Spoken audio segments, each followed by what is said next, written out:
To understand the rhythm of any place, you have to spend time there, see the flow, breathe in the culture, and frankly, just watch people. Hi, and welcome to the Front Porch Movement, a podcast devoted to civic engagement, where you get to hear unscripted people who serve up inspiration. And who doesn't need a little inspiration these days? I'm your host, Ted Canova. In New York City, one place you find rhythm is on the subway. We're on the A train leaving Harlem, and since the 30s, this place is best known for the Harlem Renaissance, the Apollo Theater, and magnificent melodies, which makes Vo Era and a young woman named Ilaiki fit right in as they transcend a typical commute home.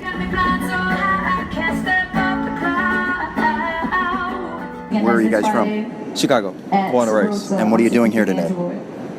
Just busking on the train, singing, enjoying the music. You know, You having good luck making money? fairly. Yeah? Fairly. All right. What are you hoping to do with your music? Man, take it all the way, man. Spread the music around the world. Yeah. All right, very cool. Thanks. Yeah. Thank you. How long you been singing? Since I've been a little girl. What got you into music? Oh, my parents sang and my grandfather was into jazz, and so I was exposed to jazz early in Chicago, like Von Freeman, Fred Anderson, and Oscar Brown Jr. My grandfather was friends with those people, so he would take us to those clubs. You know, there's such a disconnect in society right now, and millennials are making up such a large population. I almost think that music is a way to connect with people. Are you finding that? Definitely, that's why I do this. Yeah. So what are you hearing from people your age about life, about the complexities, the confusion, the challenges facing America and stuff? Oh, I hear a lot of it. A lot of my friends make music that tells that story and reflects the time. I think it was Nina Simone that said that the duty of the artist is to reflect the time, and I think a lot of people in our generation are doing that very well. Like Adesuwa, Vo Era, you know. There's a lot of really great artists that I can't even name them all. James Blake is a good one. A lot of different people.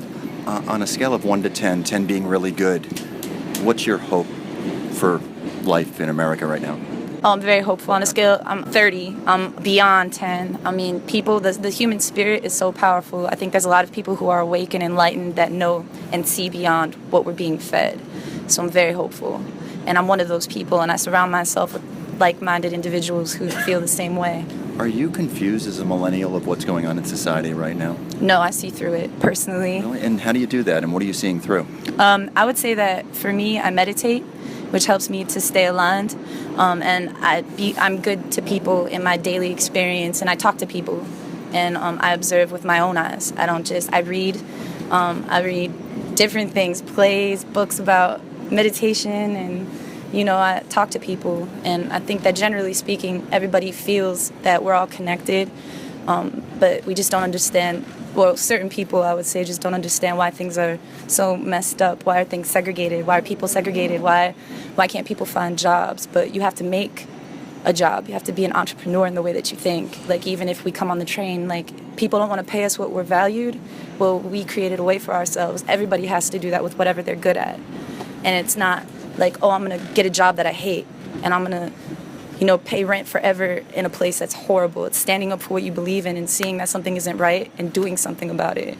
Asking questions, going to people who are being successful and asking them, like, well, what did you do? You came from here. How did you end up here? And how can I end up here? What did you do? You know, and I ask those people those questions, you know, and I think my friends, we try to do the same thing. We're trying to find a way for ourselves, you know. Do you have another job, a traditional job or jobs? No, for the last few years, this is what I do. And may I ask, how are you doing financially? I'm doing well. I survive and I save. I save, and I put everything back into my music, and yeah. But when you say you're surviving, you're making enough money singing on subways? Yeah, I try not to talk about it too much because I know that there's certain people who probably wouldn't be, you know. You're talking about the IRS? Well, no, not the IRS. Well, them too, probably, but, you know, the powers that be that run corporate America who regulate the trains that probably wouldn't be too happy with my answer, so I'll just stay quiet about it. But yes, I survive, and I save, and I put back into my music, and I share love, and I do what I can for fellow artists. All right. In my position. Go make music. Where are you off to? We're about to do this again. Take care, guys. Thank you. And with that, the pair is off to another moving stage underground. Their music stays with us, but like much of life, replaced by the next musician on the next train in search of the next dream. But before this story ends, guess what happened? 6 months and a day go by. That's a half year's worth of subway rides, and I'm back on a train, lost in my world, hearing this brilliant guitar close by. And just as the train is coming to a stop, I look up, see this guy, his card, and his smile. And you guessed it, it's Vo. Okay, so how have the last couple of months been going for you? Oh, the last couple months have been great, man. I just, like I said, just been touring really heavy with Hypnotic Brass as their guitarist. Ton of stuff throughout Brazil, London, Paris, etc., etc. More overseas stuff, but solo stuff is coming soon. Well, I have the solo stuff on the website, voera.com, and I'm also working on a dance project, so be on the lookout for it. Thanks, Vo. Thank you, man. Thank you. Take it easy. For performers like Vo and Elike, they're not waiting for someone to anoint them the next big thing. They're putting in those 10,000 hours that Malcolm Gladwell talks about. You know, the deliberate practice needed to become great. And it makes me wonder how much time the rest of us could be putting in or should be putting in. And they're putting in some of those hours out in the open. Take a look on our website. We posted video of them singing along with links to their professional sites. That's at frontporchmovement.com. And while you're there, you can check out our other podcasts and short-form videos that speak to our times.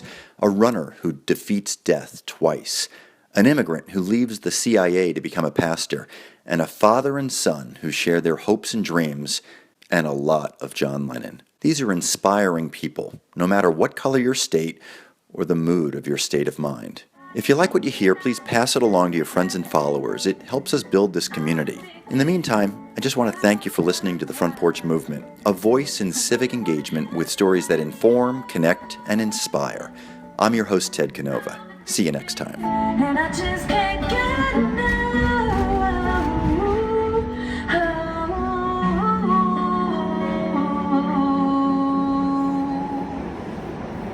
Much love, everybody. Nice.